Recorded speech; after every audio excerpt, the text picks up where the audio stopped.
Agora vamos com ele, nosso descomplicador da economia brasileira, Paulo Clias.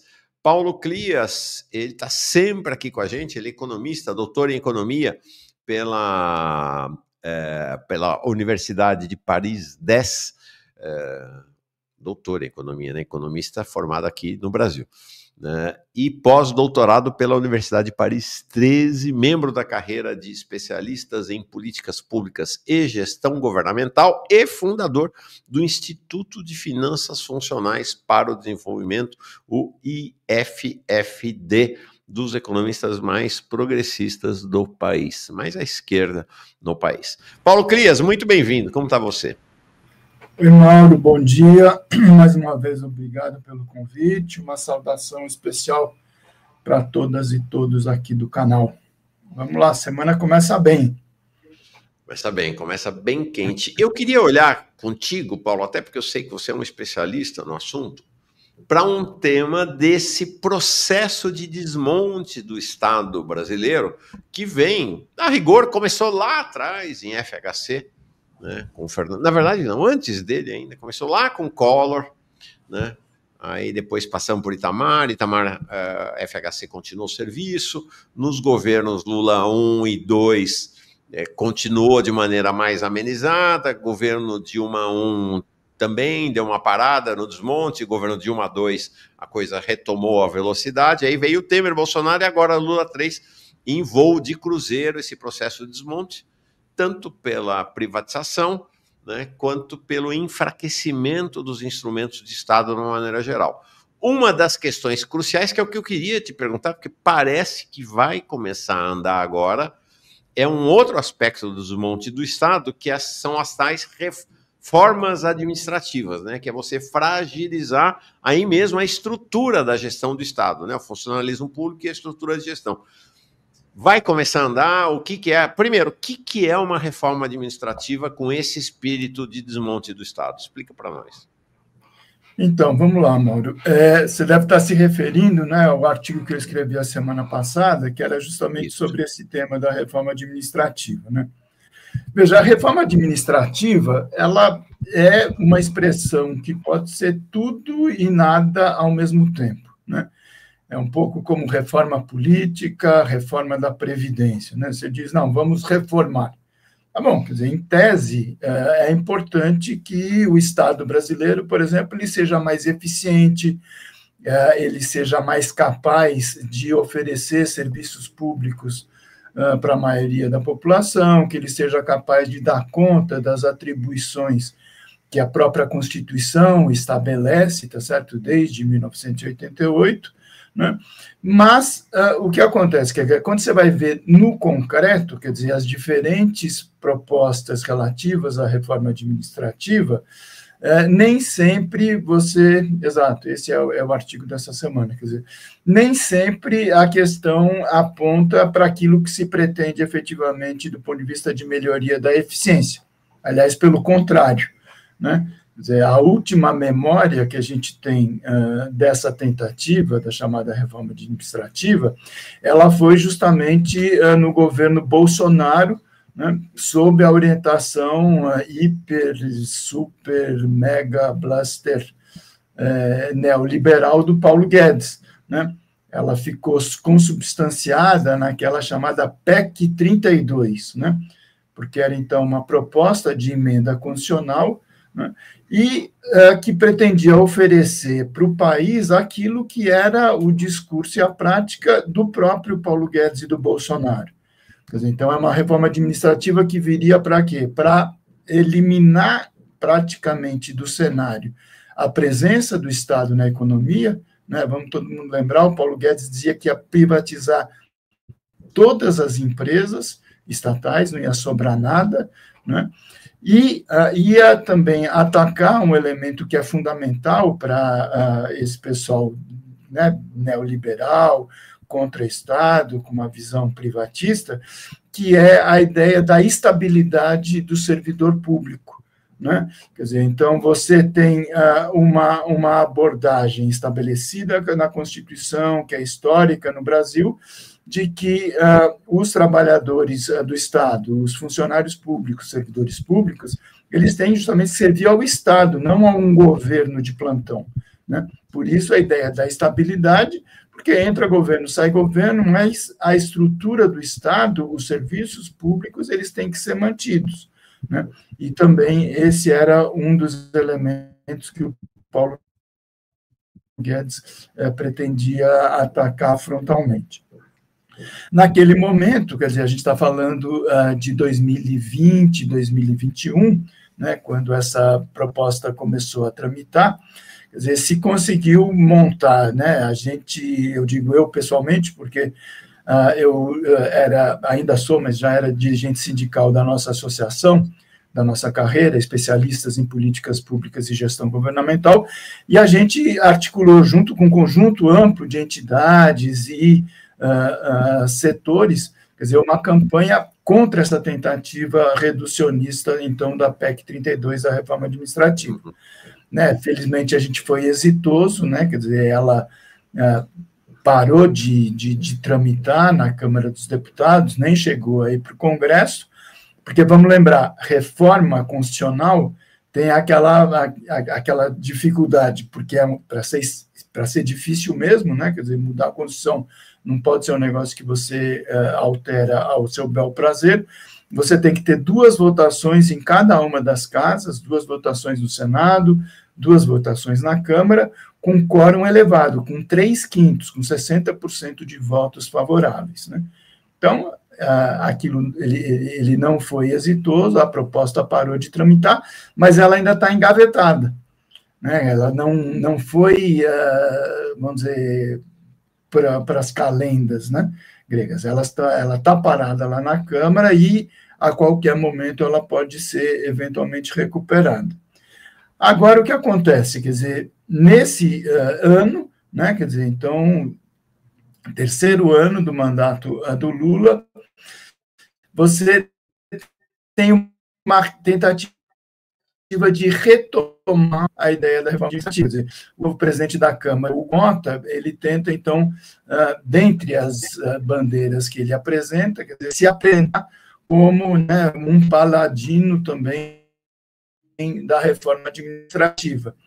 E eles, então, montaram, né, um grupo de trabalho, né, não chega a ser ainda uma comissão especial, mas que tem por objetivo, justamente como alguém colocou aqui no chat, quer dizer, recuperar essa PEC, né, a famigerada PEC 32, para, eventualmente, retomar, vamos dizer, o debate e a votação da PEC 32.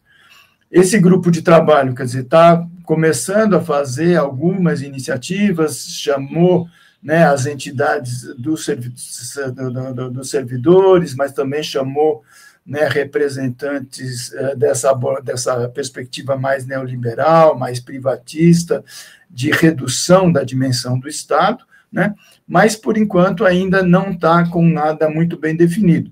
O presidente do grupo de trabalho, né, o coordenador geral, é o deputado Pedro Paulo, né, do Rio de Janeiro, que tem um perfil, né, bastante conservador. A gente não pode esperar muita coisa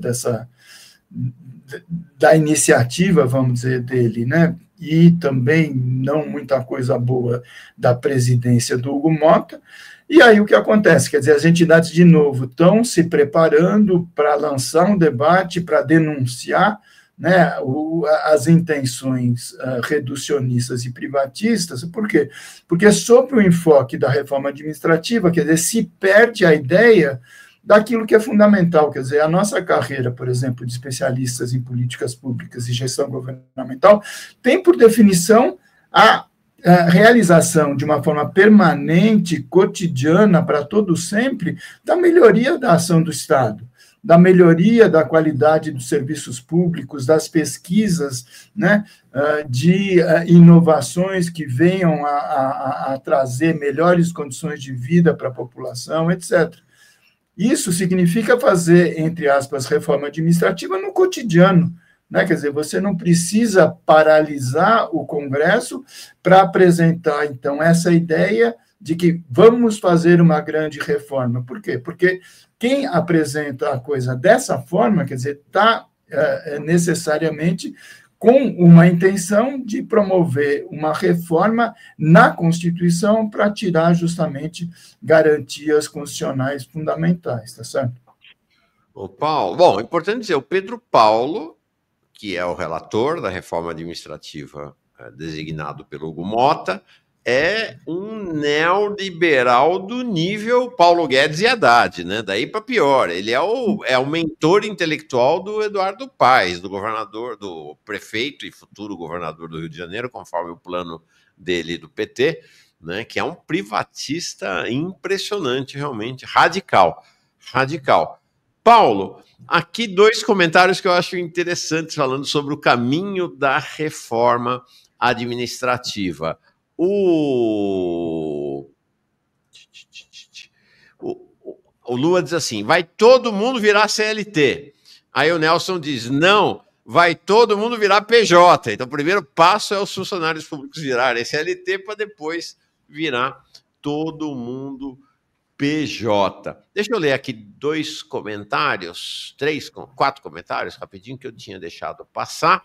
A Miriam Marques, lá de Nova York, dizendo, não vamos nos... Não é falar, eu já entendi. Não vamos nos calar.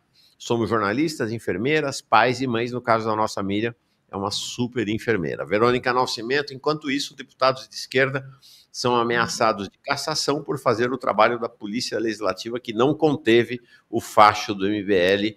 Vergonha. Ministério Imaginário, Lula 3 é Temer 2. Francisco Carvalho, o governo Lula é entreguista.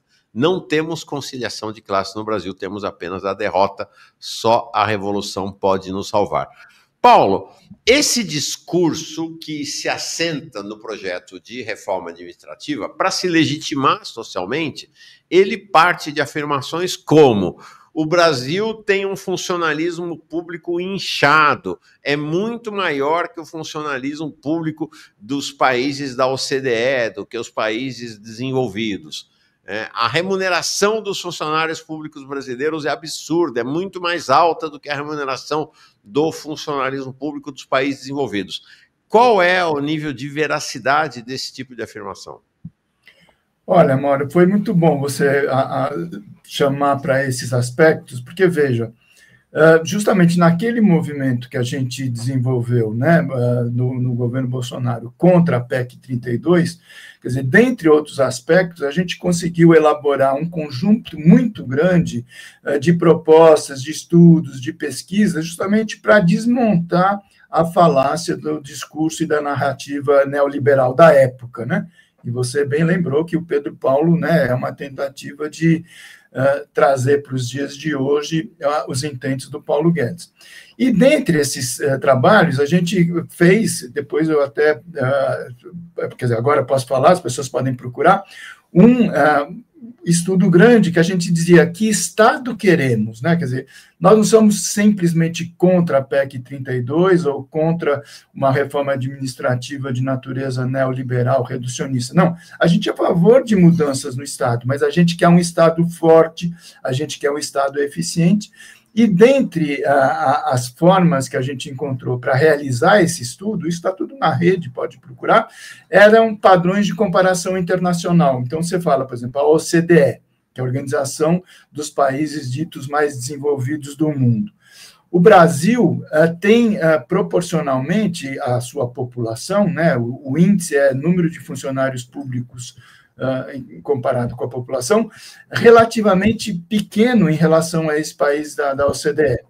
Você percebe? Quer dizer, então, isso desmonta aquela ideia de que, não, o Brasil é muito inchado, funcionalismo público, né, em excesso. Não, a gente tem relativamente poucos funcionários públicos, né? Vamos lembrar que a gente tem as 3 esferas, você tem a União, tem os estados e tem os municípios, com competências muito bem estabelecidas e definidas na Constituição.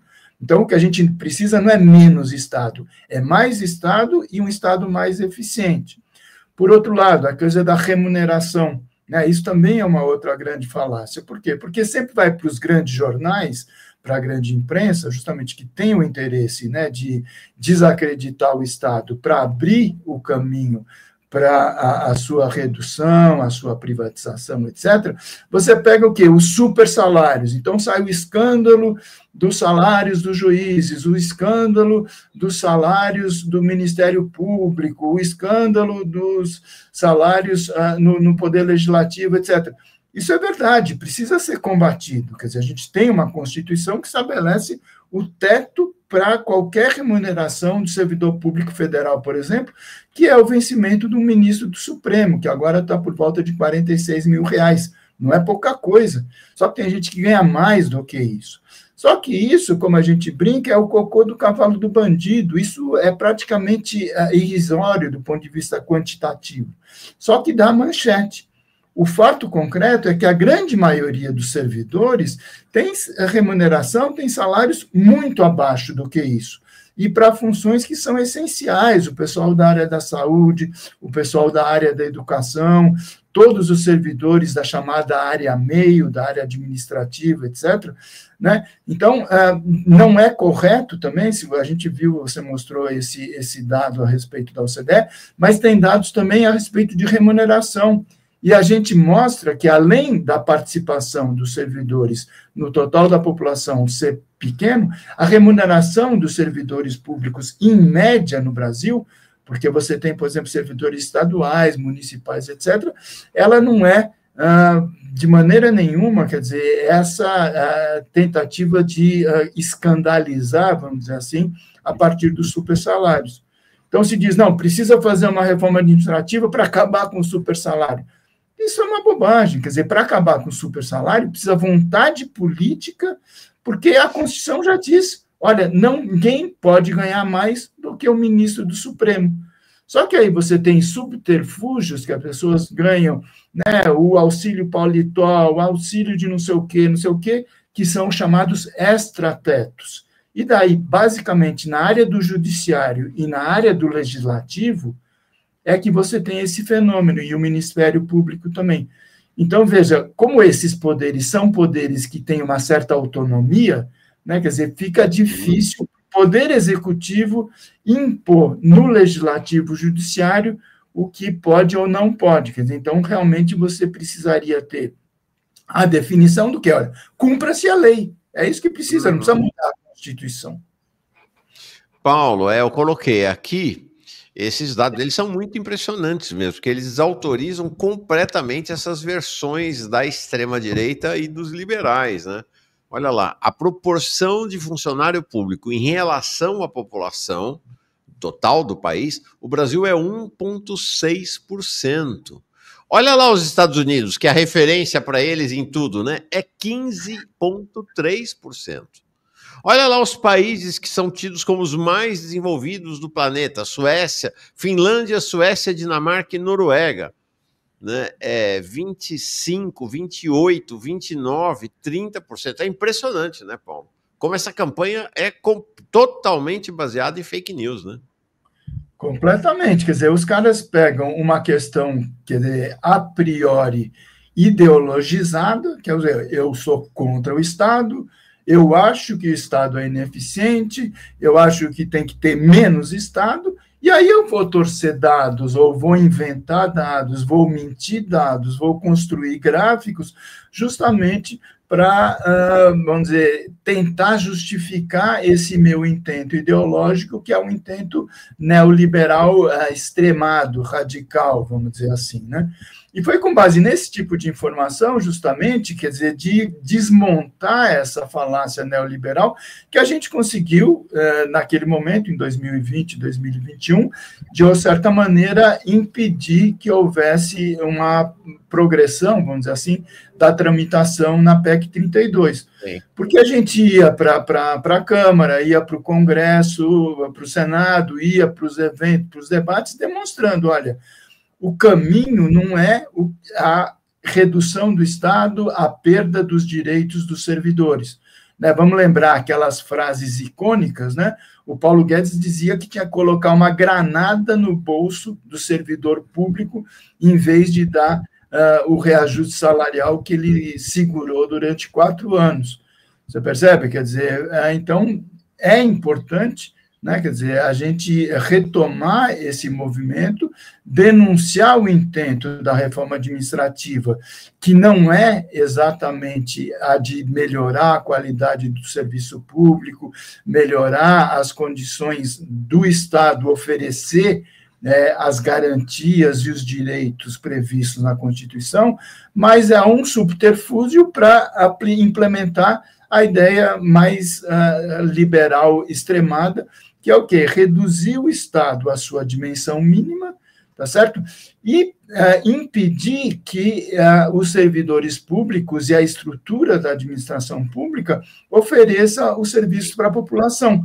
Porque aí alguém brincou aqui, não, todo mundo vai ser seletista, ou no limite todo mundo vai ser PJ, pessoa jurídica. Porque é isso, que na hora que você acaba com a estabilidade do servidor público, em todos os níveis, União, estados e municípios, você oferece o quê? Para o governo de plantão a possibilidade de demitir quem quiser, quem estiver atrapalhando, admitir os seus apaniguados e fazer com que você tenha, vamos dizer assim, a estrutura do Estado a serviço do projeto político do momento, e não a serviço daquilo que a Constituição estabelece, que é o Estado oferecendo serviços e direitos, serviços públicos e direitos sociais para a grande maioria da população.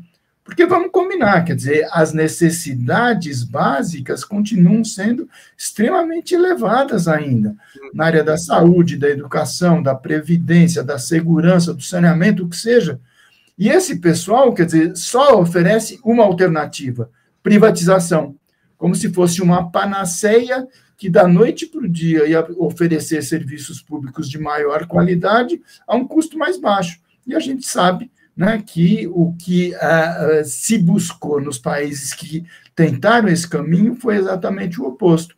Você teve redução do Estado, piora nas condições, né, desses serviços, e no limite dos limites você tem a situação dos Estados Unidos, que se o cara não tem um cartão de crédito, não tem dinheiro, morre na porta do hospital, tá certo? Porque não sabe que todo o serviço agora é privatizado, você percebe? Legal. Paulo, queria pegar ainda, aproveitar a tua presença aqui para falar de outro assunto, porque é incrível como o Banco Central no Brasil tem é tão conhecido e ocupa tanto centro do debate público, né? Em outros países não é bem assim, não é assim que funciona. É óbvio, né? Por conta da questão dos juros, né? O Brasil é um dos países de taxa de juros mais absurdas e não para de aumentar, estamos com 15% agora. Mas, recentemente, o Banco Central entrou na agenda nacional também por conta do PIX, né? O PIX virou um tema aí, ainda mais com o ataque do Trump, virou... no cotidiano é isso, né? Fazer PIX, o Banco Central conseguiu mudar positivamente a vida das pessoas, né? Que antigamente se pagava uma baba de dinheiro para fazer DOC, para fazer TED. Hoje ninguém faz mais, né? Manda PIX, quer dizer, tem gente que faz ainda, mas você manda PIX e não paga taxa nenhuma, e é imediato, é instantâneo, é uma aquisição para o país. Bom, mas é o seguinte, da mesma maneira como tem lá a reforma administrativa para terminar o serviço de transformar esse Estado num Estado mínimo, e quem sabe um dia, né, o Estado mínimo ser um Estado inexistente, no caso do Banco Central, a gente tem um projeto de cada vez mais ir ampliando a autonomia do Banco Central a tal ponto do Banco Central virar de fato uma empresa privada. Tem projeto tramitando no Congresso para isso. Esse projeto tem apoio da diretoria do Banco Central, importante que se diga, diretoria do Banco Central indicada pelo PT. E parece que meter alguma coisa do PIX dentro desse projeto também, para o projeto poder ter uma tramitação mais fácil. Como é que está essa questão da privatização completa do Banco Central e que jabuti é esse do PIX no meio desse projeto? Paulo, explica para nós. Então, Mauro, veja, o que acontece? A gente já conversou a respeito disso, eu também já escrevi alguns artigos, né, alertando para esse risco. A ideia do Banco Central independente é um sonho, né, acalentado, né, pelas elites do sistema financeiro, pelos ideólogos do neoliberalismo já há um bom tempo, né? Então, vamos lembrar, o Banco do Brasil, o Banco Central do Brasil, né, o nosso Banco Central, ele sempre foi uma autarquia, né, desde que ele nasceu, lá logo depois do golpe de 1964, né, ele foi uma tentativa de aperfeiçoar, de modernizar os instrumentos de política monetária, que em 64, 65, 66, quando se implementou, ele era desenvolvido pelo Banco do Brasil, né? Quer dizer, o Banco do Brasil tinha ele era organizado em superintendências, como se dizia na época, né? E tinha uma que era poderosíssima, que era muito mais, às vezes até mais poderosa que a própria diretoria do Banco do Brasil à época, que era chamada SUMOC, a Superintendência da Moeda e do Crédito, né? Que oferecia, então, essa coisa de oferecer crédito, moeda, como o próprio nome dizia, e exercia as funções daquilo que em outros países era o Banco Central e que depois, então, veio a ser o Banco Central do Brasil. A SUMOC foi extinta em 66, quando o Banco Central foi criado, ele pega, então, as funções, né, que era de oferecer crédito, moeda, etc., etc. E nasceu como uma autarquia. É óbvio que, do ponto de vista político, a gente já estava na ditadura, repressão, etc. e tal, mas o fato concreto é que ele sempre teve algum grau de autonomia em relação ao governo, apesar de todas as dificuldades, né?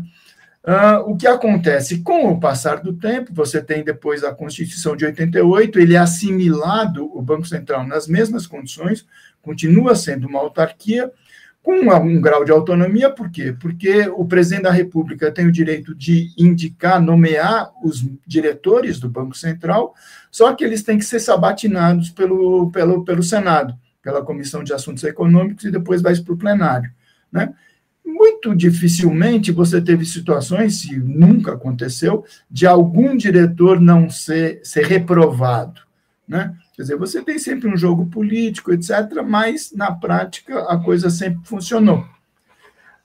O que acontece? Você tem, em 2021, né, de novo, a maldade, né, do Bolsonaro e do Paulo Guedes, a ideia, não, essa autonomia é muito pouco, nós queremos uma quase independência. E eles votaram, então, né, uma lei complementar, dizendo que, além dessa autonomia, você tem mandato. Então, os diretores do Banco Central não mais apenas são indicados pelo presidente e referendados pelo Senado, mas eles têm um mandato que não coincide com o mandato presidencial. Então, todo mundo se lembra, o presidente Lula tomou posse 1º de janeiro de 23, ele tinha os 9 diretores do Banco Central indicados pelo Bolsonaro, a começar pelo presidente Roberto Campos Neto, né? E isso, obviamente, criava uma dificuldade, porque uma das questões fundamentais da política econômica é a política monetária, a política cambial, que são atribuições do Banco Central. E isso, então, o presidente da República, né, republicanamente, né, quer dizer, toma posse e não pode tomar iniciativas nessa esfera, nessa dimensão, né? Isso é um erro. E está valendo, né? Quer dizer, foi uma proposta do Bolsonaro, do Paulo Guedes, está valendo. Mas, veja, de novo, a elite do financismo não ficou contente com essa quase independência, eles querem mais. Então, justamente, na gestão do Roberto Campos Neto, quando ele percebeu que uma hora ele ia cair fora, porque o Lula ia efetivamente indicar o seu presidente, que foi a partir de 1º de janeiro, né, desse ano, então, o Gabriel Galípolo, então eles articularam para começar a tramitar no Congresso Nacional, não tem a autoria de nenhum governo, né, um conjunto amplo de senadores hegemonizados pela direita e pela extrema-direita, que fizeram a chamada PEC 65. Então, uma proposta de emenda constitucional está tramitando, que não apenas tem autonomia, mas quase independência, mas aí é uma independência plena. Por quê? Porque, entre outras coisas, eles transformam o Banco Central de ser uma autarquia para ser uma empresa pública. E aí você tem, então, um mega orçamento do Banco Central, porque o Banco Central, contabilmente, quer dizer, ele não tem nada de empresa, né? Ele trabalha com todas as dimensões monetárias que a gente tem no Brasil, que são da ordem de trilhões de reais, tudo isso da noite para o dia passaria a ser dessa diretoria, né? E, por outro lado, quer dizer, o governo não tem, o executivo, e nem não tem mais nenhum poder sobre o banco, porque ele passa a ser uma empresa pública e, o que é mais importante, quer dizer, todo o controle externo do Banco Central passa a ser realizado pelo Congresso Nacional.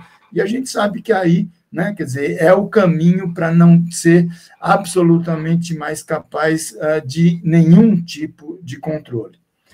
Ou seja, eles estão entregando o banco. A rigor, vamos falar a verdade, as coisas estão tal como elas são, né?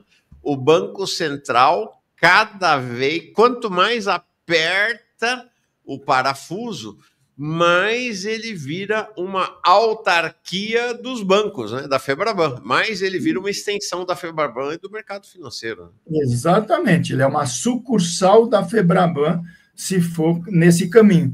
E o que é mais irônico, tá certo? Se não fosse trágico, é o quê? Que em 99% dos casos, das diretorias, das políticas, dos momentos, das crises, as direções do Banco Central sempre atenderam, né, afinado com os interesses do financismo, da Febraban, da Faria Lima, ou seja, foram raríssimos os casos em que a coisa deu uma contradição e o presidente da República, no caso, inclusive, era a Dilma, na última vez, né, uma mulher, tentaram exercer o seu poder, que é nada mais do que natural, né? A pessoa está imbuída dos direitos previstos na Constituição para exercer o poder de presidente da República na sua totalidade, inclusive na política econômica, inclusive na política monetária. Mas não, sempre foi, né, uma instituição que era porta-voz do que era o desejo do sistema financeiro. Nunca mexeu, por exemplo, de forma mais efetiva na taxa de juros, na Selic, né? Porque o Banco Central, vamos lembrar, a cada 45 dias a diretoria se transforma no Copom e define a taxa básica de juros, a Selic. Nunca fez nada com spread bancário, Mauro. O Brasil é campeão mundial de spread escandaloso. Nenhuma diretoria do Banco Central teve a coragem, o desejo e a vontade política de implementar taxas, tarifas de bancos, a mesma coisa, enfim, não se mexeu em nada do ponto de vista da concentração do oligopólio em 4 ou 5 grandes bancos, enfim, nada foi feito. Mas eles não estão contentes com o histórico, eles querem, para frente, aprofundar a autonomia e aprofundar essa independência. Como é uma proposta de emenda constitucional, quer dizer, e tem essa dificuldade de 2 votações em cada casa, 3/5, etc., o que eles estão fazendo agora? Perceberam essa questão do PIX, né? Então, o relator dessa PEC no Senado percebeu a oportunidade de falar, vamos, né, adocicar um pouco mais a ideia dessa PEC, que é absolutamente entreguista, e vamos dar o charme do PIX. Quem sabe isso facilita um pouco mais a ideia dela ser mais aceitável, vamos dizer assim, do ponto de vista da popularidade. E isso é um fato, quer dizer, o PIX ele é um exemplo do Brasil para o mundo, né? Ele é uma contradição, porque a gente sempre aponta os riscos, por exemplo, do processo de aumento da financiarização, do aumento da bancarização, como a gente diz, mas no caso do PIX é uma coisa positiva, como você disse. Quer dizer, a grande maioria da população que estava alheia ao acesso ao sistema bancário, financeiro, passou a ser incorporada e gratuitamente, isso que é muito importante, quer dizer, é um dos poucos países do mundo em que um serviço bancário, um serviço financeiro tão relevante é universal e é gratuito. Você anda nas grandes cidades, as pessoas nos sinais pedindo ajuda, etc. e tal, já está, ó, passa aqui o meu Pix. E aí a ideia é o quê? É pegar esse aspecto, vamos dizer, positivo do Pix, colocar dentro dessa PEC da independência do Banco Central com o discurso do que não, o Trump está querendo pegar o nosso PIX, vamos colocar na Constituição que o PIX é nosso. O que é uma grande jogada, mas é uma bobagem. Imagina, a gente já tem essa tendência meio ibérica, como se diz, os constitucionalistas podem falar mais sobre isso, de tudo que aparece coloca na Constituição. Né? Como se não faz sentido uma coisa dessa. Quer dizer, você percebe, eu fui ler a emenda do cara incorporando, é ridículo, porque ele está no texto da Constituição brasileira o termo PIX. Você percebe? Quer dizer, é ridículo, né? Quer dizer, o que precisa é a vontade política dizer, olha, o PIX é brasileiro, o PIX ninguém tasca. Agora, não precisa mudar a Constituição para dar dependência do Banco Central para essa garantia. De novo, o que precisa é a vontade política de dizer que tem determinadas características e serviços que o Banco Central oferece que não estão na mesa de negociação com qualquer presidente dos Estados Unidos, né? O PIX viabiliza, na verdade, né, Paulo, o fim da financiarização, porque você não precisa ter conta em banco mais. Você tem o seu PIX está lá no Banco Central, sua conta PIX, e você faz essas transações sem passar pelos bancos. Ou seja, o PIX, ele materializa, sabe essa ideia de que o capitalismo ele vai desenvolvendo as forças produtivas a tal ponto que ele fica pronto para estatizar tudo? O PIX é um caso desses, né? Está pronto para estatizar o sistema bancário, né, no país. Então... ele é um exemplo que o Brasil, quer dizer, veja, isso é de novo, quer dizer, a gente estava falando de reforma administrativa. O PIX é uma criação de servidores da tecnocracia do Banco Central, né? Quer dizer, há muito tempo eles estão trabalhando nesse modelo. Foi colocado em prática, né, contraditoriamente pelo próprio Bolsonaro na gestão do Roberto Campos Neto. Não foi criação deles, mas eles resolveram implementar, devem estar se arrependendo disso até hoje, né?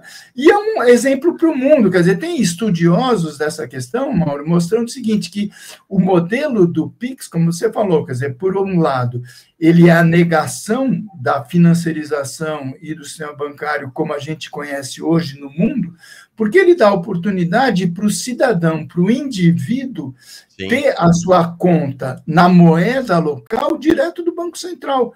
Eu não preciso mais ter nem cédula, ninguém praticamente mais tem dinheiro no bolso, mas nem cartão de crédito, né? Basta ter um PIX. E aí pode ter a conta do Paulo, do Mauro, de quem estiver nos assistindo junto ao Banco Central, independente desse ou daquele banco privado ou público, né? Quer dizer, pode ser inclusive uma semente, de alguma maneira, de novo, ainda que contraditoriamente, de uma democratização do sistema bancário, do sistema financeiro, e escapar, né, quer dizer, dessa dependência de poucos e bons, enormes conglomerados que nos dominam e nos expoliam a cada dia, né? O Thiago Guimarães chega aqui como novo membro, o Flávio Rocha também, o Lourenço Serpa está convidando todo mundo a conhecer o canal dele, Psicologia Histórico-Cultural, Psicologia Marxista. Abraço e venceremos.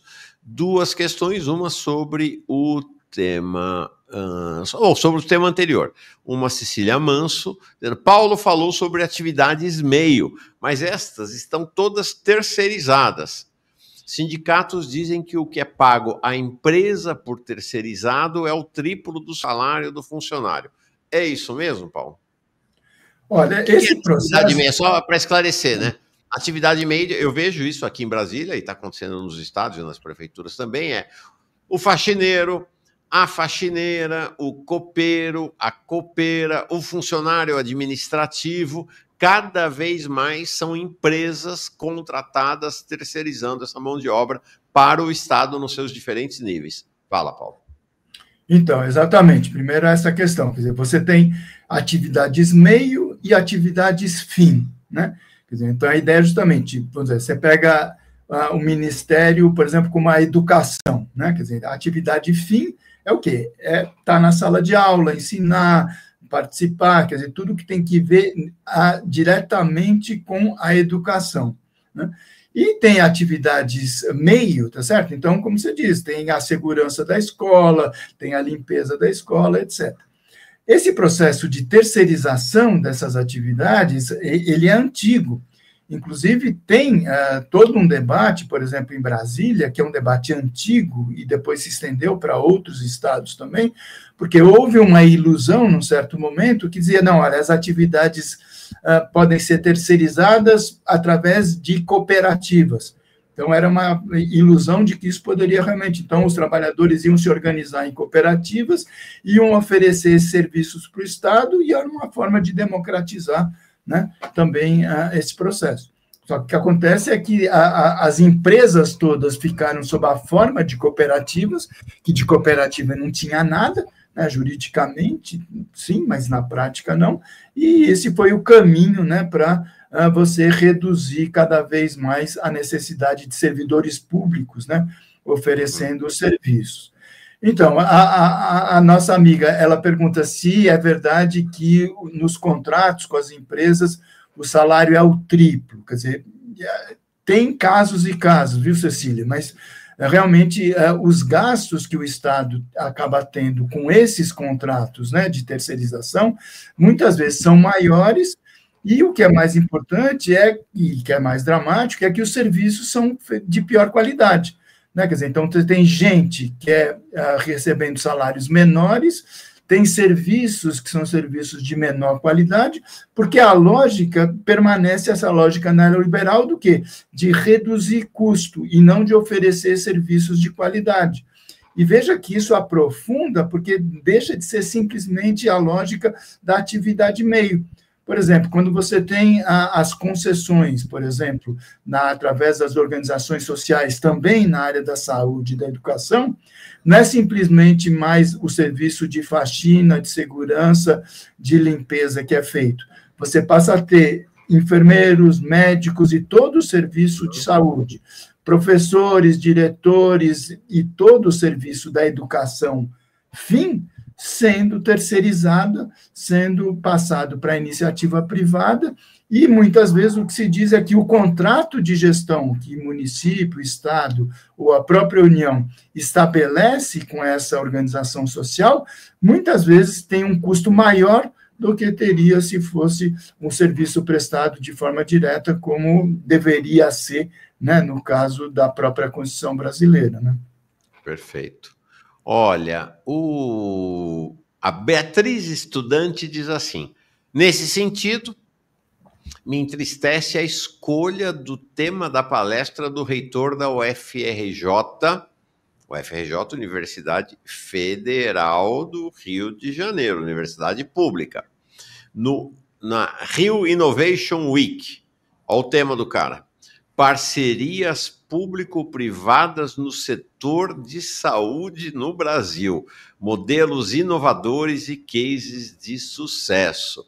A privatização virou um mantra nesse governo Lula, no petismo e nesse progressismo de uma maneira geral. É impressionante que tenhamos chegado a esse ponto, viu, Paulo? Impressionante.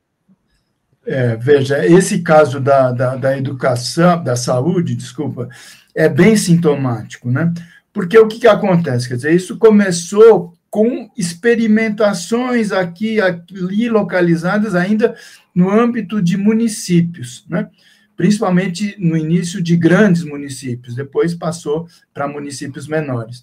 Porque era o drama do prefeito, né? Quer dizer, o prefeito, os prefeitos, né? As prefeitas têm a obrigação constitucional, então, de oferecer serviços de saúde. O cara toma posse, a prefeitura, em geral, tem uma estrutura financeira, orçamentária, bastante complicada, tem dívidas com a União, tem dívidas com o Estado, onde o município está localizado, muito comprimido, e ele tem que prestar, da noite para o dia, serviços de saúde. E o que acontece? Quer dizer, com a estrutura das administrações públicas sucateadas, apareceu essa mágica, essa panaceia da PPP, parceria público-privada ou da concessão. E aí aparece, então, uma empresa ou uma entidade filantrópica se oferecendo para prestar esse serviço, né, oferecendo o quê? A mágica de que, olha, não se preocupe com contratação de servidor público, isso é uma complicação, tem que fazer concurso, não sei o quê. Não se preocupe com lei de licitação, porque você vai ter tribunal de contas em cima, preços superfaturados, Nós oferecemos para você uma caixinha mágica em que você nos paga um contrato de gestão e da noite para o dia, amanhã mesmo, eu passo a gerir a gestão do hospital, a gestão dos postos de saúde, das UBSs, das UPAs e tudo. E começou aqui e ali, né, algumas grandes prefeituras fazendo, de repente, estados estavam fazendo isso, e agora, né, mais recentemente, a própria União entrando nesse modelo.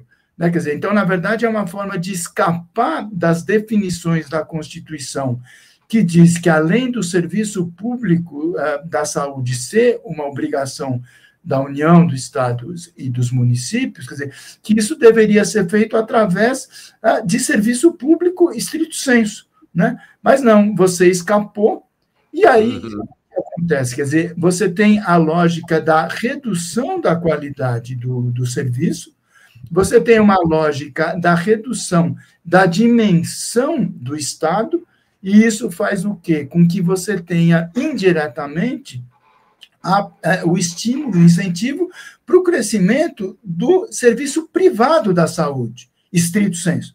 Porque uma OS, quer dizer, uma PPP, é uma forma indireta de privatização, mas ainda está no âmbito do Estado.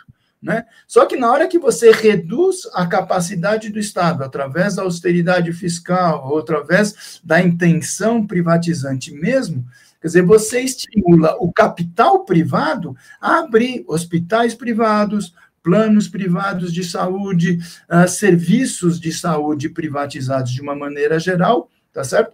E isso, indiretamente, quer dizer, acaba também reduzindo a capacidade do Estado, mas prejudicando a capacidade da população, porque aí é o seguinte, vai faltar dinheiro no meu orçamento pessoal, no meu orçamento familiar, para contratar um plano de saúde, e eu não vou encontrar aquilo que eu encontrava até então, que é o Estado me oferecendo, através de hospitais públicos, através de centros de postos de saúde, ou de UPAs, ou de UBSs, os serviços que a população tanto necessita. Tá?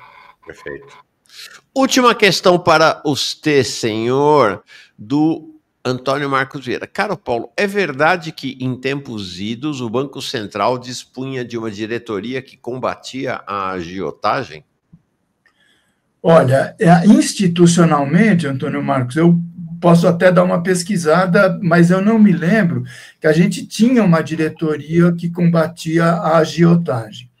O que você deve estar se referindo, quer dizer, e isso é um fato concreto, quer dizer, o que é a ideia do agiota, né? Quer dizer, a pessoa não tem dinheiro, né, não tem acesso ao sistema bancário, ao sistema financeiro, então eu vou procurar uma figura, uma pessoa, uma instituição que me oferece, né, e o dinheiro e cobra juros astronômicos, né, imagina, mais astronômicos ainda do que o sistema financeiro, e era uma atividade ilegal, né, paralela na nossa sociedade.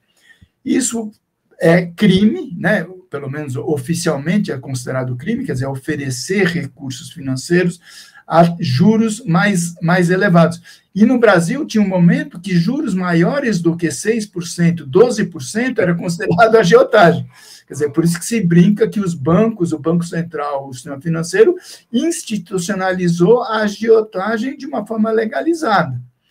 Mas, na prática, quer dizer, eu acho difícil. Quer dizer, o Banco Central poderia, eventualmente, em algum momento, combater a agiotagem oficial, quer dizer, como ela existe, né, na prática, justamente para quê? Para impedir que as pessoas busquem o recurso por fora do sistema financeiro e sejam obrigadas a buscar recurso no banco e na instituição financeira. E aí, então, institucionalizar juros elevadíssimos, na prática, institucionalizar a agiotagem. Perfeito. Paulo Clias, aqui com a gente, sempre descomplicando a economia e abrindo para nós uns caminhos com simplicidade e, ao mesmo tempo, profundidade. Obrigado, Paulo. Boa semana para ti. Obrigado, Valeu. Mauro, mais uma vez pelo convite. Um abraço grande para todo mundo e boa semana para todos. Boa semana.